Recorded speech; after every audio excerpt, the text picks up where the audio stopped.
इस वीडियो में हम लोग दो टाइप के सवाल देखेंगे सिंपल इंटरेस्ट से संबंधित। जब दो समयों का मिश्र धन दिया हो और जब ब्याज की कई दरें दी हो, तो ये हम दो टाइप के प्रश्नों को देखेंगे, ठीक है ना। चलिए तो नोट करिए पहला प्रश्न, कोई धन, मतलब ये पहले टाइप का, कोई धन साधारण ब्याज की दर से 3 वर्ष में 575 तथा 5 वर्ष में 625 हो जाता है। कोई धन साधारण ब्याज की दर से 3 वर्ष में 575 तथा 5 वर्ष में 625 हो जाता है। ब्याज की दर ज्ञात कीजिए। नोट कर लिया। चलिए इसको सॉल्व करते हैं। कोई धन साधारण ब्याज की दर से 3 वर्ष में कितना हो गया? वो 3 वर्ष में हो गया 575। कोई धन था वो 3 वर्ष में 575 हो गया, और वही धन 5 वर्ष में कितना हो जा रहा है? 625। ठीक है, तो ये धन हो जाता है, तो वो क्या है? मिश्र धन, ठीक है ना। तो जो 3 वर्ष में हो गया 575 और 5 वर्ष में हो गया 625, तो ये 5 वर्ष का अमाउंट है। 5 वर्ष का अमाउंट कितना है? 625। और 3 वर्ष का अमाउंट कितना है?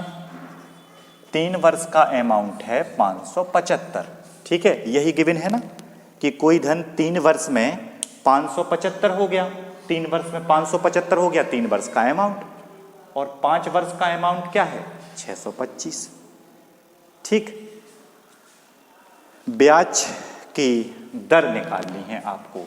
देखिए सिंपल इंटरेस्ट में आपको ये ध्यान देना पड़ेगा कि मिश्र धनों का अंतर ब्याज कहलाता है। तो 5 वर्ष का मिश्र धन 625 और 3 वर्ष का मिश्र धन 575। मिश्र धनों का अंतर ये आप माइनस करोगे, 50 आ गया। और ये 50 क्या है? 2 वर्ष का ब्याज, 2 वर्ष का एसआई। 2 वर्ष का एसआई क्या हो गया? 50 हो गया। सिंपल इंटरेस्ट में मिश्र धनों का अंतर क्या कहलाता है? ब्याज। ठीक है, 5 वर्ष और 3 वर्ष, तो 2 वर्ष का एसआई 50 हो गया। तो 1 वर्ष का एसआई क्या होगा? 50/2, 25। ठीक है, 1 वर्ष का एसआई 25, 2 वर्ष का एसआई 50, 3 वर्ष का एसआई क्या होगा? 3 वर्ष का एसआई 25 × 3 75। ठीक है, क्योंकि देखिए 3 वर्ष का अमाउंट 575 है, 3 वर्ष का अमाउंट 575 है, और 3 वर्ष के अमाउंट में से, 3 वर्ष के मिश्र धन में से हम 3 वर्ष का ही ब्याज माइनस करें, ठीक है, 75, तो क्या आ जाएगा? मूलधन। मिश्र धन में से हम ब्याज माइनस करते हैं तो क्या आ जाता है? मूलधन। ठीक है, मिश्र धन में से ब्याज तो मूलधन। या फिर हम ये भी कर सकते थे कि 5 वर्ष का मिश्र धन है तो 5 वर्ष के मिश्र धन में से 5 वर्ष का ब्याज माइनस करते, तो 3 ऐसे 5 वर्ष का ब्याज क्या होता? 5 वर्ष का एसआई। 1 वर्ष का क्या है? 25 है, तो 5 वर्ष का क्या होगा? 125 होगा। 125 माइनस कर दिया तो क्या बचा? तो भी 500। मूल राशि तो वही थी ना कि कोई धन जो था वो 3 वर्ष में 575 हो रहा था और 5 वर्ष में 625, तो धन तो वही था, है ना, प्रिंसिपल वही था। तो पहले हमने क्या किया? मिश्र धनों का अंतर, तो क्या होता है? ब्याज। 1 वर्ष का ब्याज आ गया 25, 3 वर्ष का 75 और 5 वर्ष का 125, 5 वर्ष का 125 आ गया। क्लियर हो गई बात? ठीक है, तो 3 वर्ष के अमाउंट में से, मिश्र धन में से 3 वर्ष का ब्याज माइनस किया, तभी हमने 3 का निकाला, तो मूलधन आ गया। या फिर 5 वर्ष के मिश्र धन में से 5 वर्ष का ब्याज माइनस करते तो भी मूलधन आ जाता। क्लियर हो गई बात? अब देखिए कोई एक पॉइंट ले लेंगे, चाहे ये वाला चाहे ये वाला। देखिए 3 वर्ष का ब्याज क्या है? 3 वर्ष का एसआई 75। देखिए मूलधन 500 ही रहेगा। अब यहां पर फॉर्मूला लगा दीजिए, SI बराबर PRT अपॉन 100। तो SI क्या है, 3 वर्ष का SI 75, P क्या है 500, रेट हमें निकालनी है, समय क्या है 3 वर्ष अपॉन 100। ठीक है, 2 जीरो से 2 जीरो, 5 दिया 15 और 15 5 75, 15 5 75, 5 आ गया 5%। ठीक है ना। और अगर 5 वर्ष का SI लेते आप, देखिए इसी को देख लेते, अभी 3 वर्ष का था, अगर आप 5 वर्ष का लेते तो भी आपका आंसर आ जाता। 5 वर्ष का SI, 5 वर्ष का SI कितना निकला था 125, 5 वर्ष का SI। तो SI बराबर P R क्या है, R निकालना है, T क्या है 5 वर्ष, क्योंकि अगर आप 5 वर्ष का SI रख रहे हो तो समय 5 रखोगे अपॉन 100, तो भी आपका आंसर ये 25 25 पंचे 125, R बराबर 5%, वही आएगा। क्लियर हो गई बात। तो मिश्र धनों का अंतर क्या कहलाता है, ब्याज। तो 5 में से 3 2 वर्ष, 2 वर्ष का SI 50 आ गया, 1 वर्ष का निकाल लिया, तो 1 वर्ष से 3 वर्ष और 5 वर्ष का आ गया, क्योंकि 3 वर्ष का मिश्र धन था ना, और 3 वर्ष के मिश्र धन में से 3 वर्ष का ब्याज ही माइनस होता, तभी मूलधन आता, और 5 वर्ष के मिश्र धन में से 5 वर्ष का ब्याज। ठीक है, चलिए, तो ये क्लियर हो गया आपका पहले टाइप का सवाल। जब 2 समयों का मिश्र धन दिया हो तो मिश्र धनों का अंतर ब्याज होता है, सिंपल इंटरेस्ट में। लेकिन दूसरा देखते हैं जब ब्याज की कई दरें दी हों।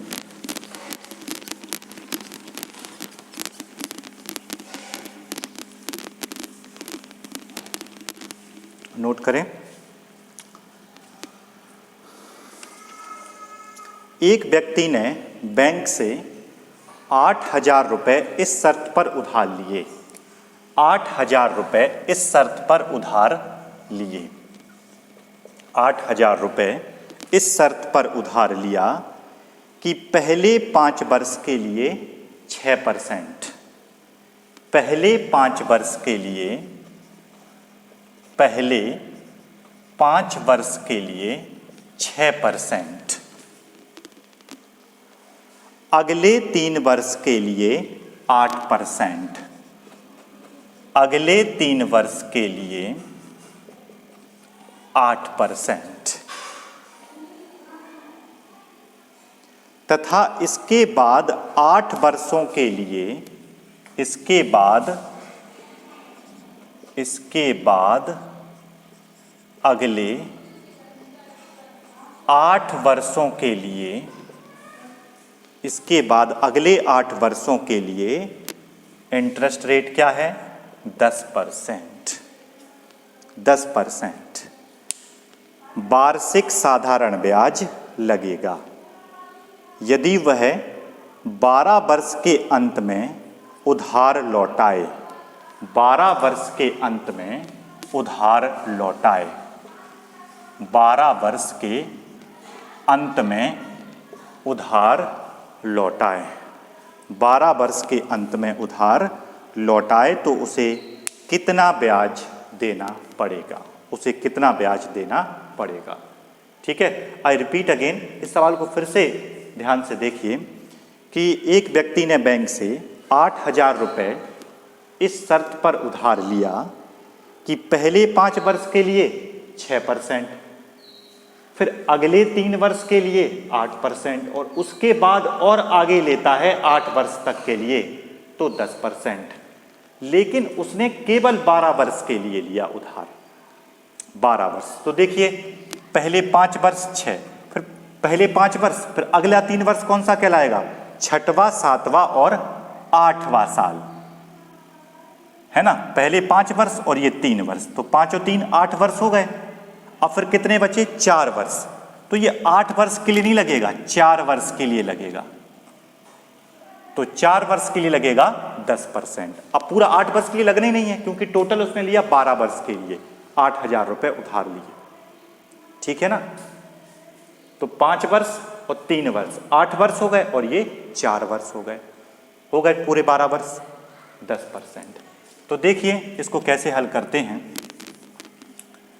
5 वर्ष के लिए 6% ब्याज की दर, तो 5 छक्का 30% आ गया, ठीक है। अगले 3 वर्ष के लिए 8%, तो 8 दिया 24%। और इसके बाद अगले 4 वर्षों के लिए तो 10 चौके 40% तो कुल ब्याज की दर कितनी हो गई?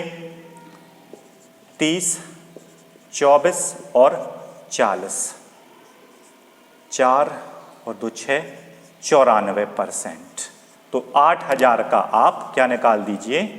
94% निकाल दीजिए। 94% हटाओगे तो 2 जीरो, 80 गुणा 94, ठीक है, 80 गुणा 94, तो ये आ जाएगा आपका 75-20। इतनी राशि उसे ब्याज के रूप में लौटानी होगी। ये ब्याज आ गया सीधा। क्लियर हो गई बात है ना? पहले 5 वर्ष के लिए 6%, अगले 3 वर्ष के लिए 8%, तो 8 दिया 24, और उसके बाद अगले 8 वर्षों के लिए उन्होंने 10% दे दिया था, लेकिन 8 वर्ष हमें लेना ही नहीं है क्योंकि टोटल 12 वर्ष है, तो ये 4 वर्ष के लिए तो 40%। तो ये टोटल इंटरेस्ट रेट आ गई और 8,000 का 94% निकाल दिया। एक सवाल लिखिए, किसी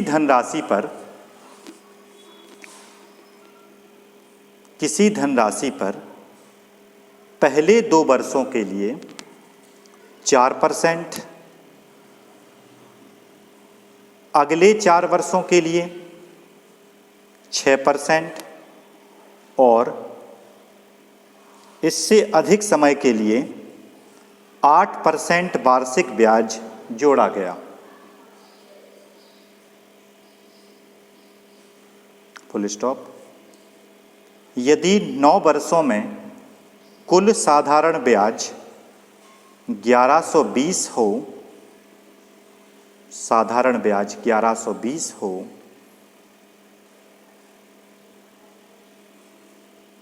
तो वह धनराशि ज्ञात कीजिए।